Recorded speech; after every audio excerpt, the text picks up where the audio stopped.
द्वितीया की कथा को श्रवण करते हैं। द्वितीयां तु राजेंद्र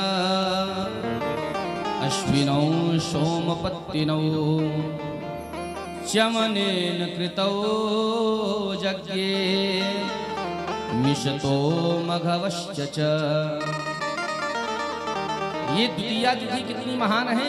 बोले भैया इसी द्वितीया तिथि के दिन च्यवन महामुनि ने, जो देवताओं के वैद्य हैं, जो देवताओं के डॉक्टर हैं, जिनका नाम है अश्विनी कुमार, उन अश्विनी कुमारों को यज्ञ में भाग दिलवाए थे द्वितीया तिथि को।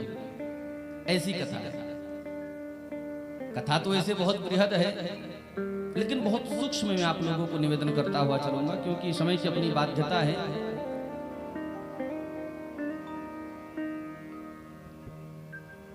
एक राजा हैं जिनका नाम है सरयाती। सूर्यवंश के बड़े प्रतापी राजा हैं। इनकी बेटी का नाम है सुकन्या। बहुत ध्यान से सुनना, ये कथा आपको केवल भविष्य पुराण में ही सुनने को मिलेगी, अन्यत्र कहीं नहीं मिलेगी। सूर्यवंश के प्रतापी राजा हैं, नाम है सरयाती, बेटी का नाम है सुकन्या। एक दिन अपनी बेटी और सैनिकों को लेकर के जंगल में घूमने गए थे। सुकन्या अपनी सहेलियों के साथ में खेल रही थी। खेलते खेलते खेलते खेलते उसने देखा कि एक कोई मिट्टी की बामी जानते हो ना? हाँ, मिट्टी की बामी बिल्कुल मनुष्य की आकृति में बनी हुई है। उसमें से ये जो दोनों आंख है ना, जुगनू की तरह चमक रहे थे। मैं निवेदन करना चाहूंगा, ये कोई साधारण नहीं, यह च्यवन महामुनि थे। लेकिन सुकन्या ने चपलतावश कौतूहलवश उसमें क्या किया, एक तिनका लिया और उस आंख में लगाया।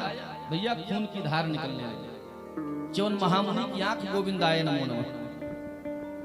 सुमंत महामुनि कहते हैं, राजा शतानीक जैसे ही खून की धार बहने लगी, राजा के जितने भी सैनिक थे सभी का मलमूत्र रुक गया। सरयाती ने कहा, लगता है हमारे सैनिकों में से किसी ने इस जंगल में रह रहे किसी महात्मा का अपमान कर दिया, अपराध कर दिया। सबने मना कर दिया, सरकार हमने तो ऐसा कुछ नहीं किया। बेटी आई सुकन्या, सुकन्या से पूछे, देवी जंगल में तुमने किसी महात्मा का अपराध तो नहीं कर दिया, अपमान तो नहीं कर दिया? नहीं नहीं पिताजी, ऐसा मैं कैसे कर सकती हूँ। याद आया, एक कोई मिट्टी की बामी थी, मिट्टी की बामी में मैंने एक तिनका दे दिया था, खून की धार निकलने लगी। सरयाती ने कहा, बस वो कोई साधारण नहीं, भार्गव नंदन महर्षि च्यवन थे। आए हैं पास में सरयाती अपनी बेटी को लेकर के, सरकार हमारी बेटी अबोध है, अज्ञानी है, बालिका है, छोटी है, इसको ज्ञान नहीं है, इसने बहुत बड़ा अपराध कर दिया, इसके अपराध को क्षमा कर दो। राजन मैं तो अंधा हो गया, जीवन कैसे कटेगा? एक काम करो, जो तुम्हारी बेटी है अपनी बेटी का विवाह मेरे साथ में करवा दो। ठीक है, न चाहते हुए भी राजा सरयाती ने अपनी बेटी का विवाह कर दिया है। विवाह संपन्न हो गया, बहुत दिन बीत गए। आज च्यवन महामुनि ने कहा, देवी हम पुत्र उत्पन्न करना चाहते हैं। सुकन्या ने मना कर दिया, यह जगह उपयुक्त नहीं है, किसी सुंदर से जगह में चलते हैं। च्यवन महामुनि ने कहा, देवी यह तुम्हारा राजभवन थोड़ी है, जो यहाँ पर डल्लप के गद्दे, बड़े बड़े सुख सुविधा, भोग विलासता, नहीं नहीं, ये तो जंगल है। कई भविष्य पुराण में कथा आती है, कई वर्षों तक सुकन्या ने तपस्या की, अश्विनी कुमार प्रकट होकर के आए। देखिए मैं बहुत सूक्ष्म में आप लोगों को कथा श्रवण करा रहा हूं, बहुत विस्तृत कथा है, कई अध्यायों में यह कथा है भविष्य पुराण में। सुकन्या ने तपस्या किया है, अश्विनी कुमार प्रकट होकर के आए। क्या चाहती हो? सुकन्या ने कहा, मैं तो चाहती हूँ हमारे पति जवान हो जाए बूढ़े से, बस बुला करके लाओ। च्यवन महामुनि आते हैं, गंगा में स्नान कराते हैं। च्यवन महामुनि बूढ़े से जवान हो गए, और जैसे बुढ़ापा दूर हुआ है, आहा, च्यवन महामुनि कहते हैं, अश्विनी कुमारों चिंता मत करो, तुम लोगों ने हमको बुढ़ापा से जवानी की उम्र प्रदान की है, चिंता मत करो, आज के बाद यज्ञ में तुम लोगों को भाग मिलेगा। सरयाती को बोलते हैं, राजन यज्ञ प्रारंभ करो। सरयाती ने यज्ञ को प्रारंभ किया है। देवताओं का स्थान दिया है। ब्रह्मणे नमः ब्रह्मम आवाहयामि स्थापयामि पूजयामि। ब्रह्मा का आवाहन किया गया, विष्णु का आवाहन किया गया, शिव का आवाहन किया गया, इंद्र का आवाहन किया। साथ ही साथ में अश्विनी कुमारों का जब आवाहन होने लगा, अश्विनी कुमार जब आए, इंद्र ने कहा च्यवन क्या कर रहे हो तुम?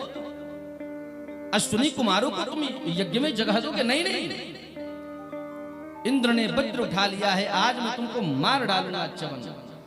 आहा, सुमंत महामुनि कहते हैं राजन, जैसे इंद्र ने वज्र उठाया है, च्यवन महामुनि तो परम तपस्वी थे, हाथ को स्तंभित कर दिया, हाथ रुक गया है।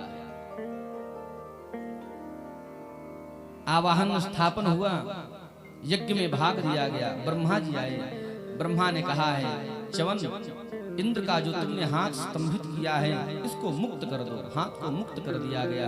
इंद्र ने कहा, च्यवन महामुनि को प्रणाम करके कहते हैं सरकार, ये लीला मैंने तुम्हारी ख्याति बढ़ाने के लिए किया था।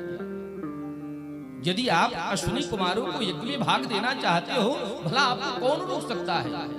महात्माओं के विरुद्ध जाकर के क्या आज तक किसी का कार्य संपन्न हो पाया है? ठीक है, उसी दिन से यज्ञ में भाग मिलने लगा है अश्विनी कुमारों को। सुमंत महामुनि कहते हैं, यही द्वितीया तिथि वाले दिन च्यवन महामुनि ने अश्विनी कुमारों को यज्ञ में भाग प्रदान करवाया था।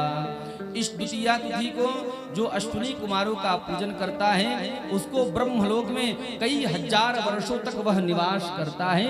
इसके बाद में वह मुक्त हो जाता है। बोलो राधे राधे। ये द्वितीया तिथि की कथा।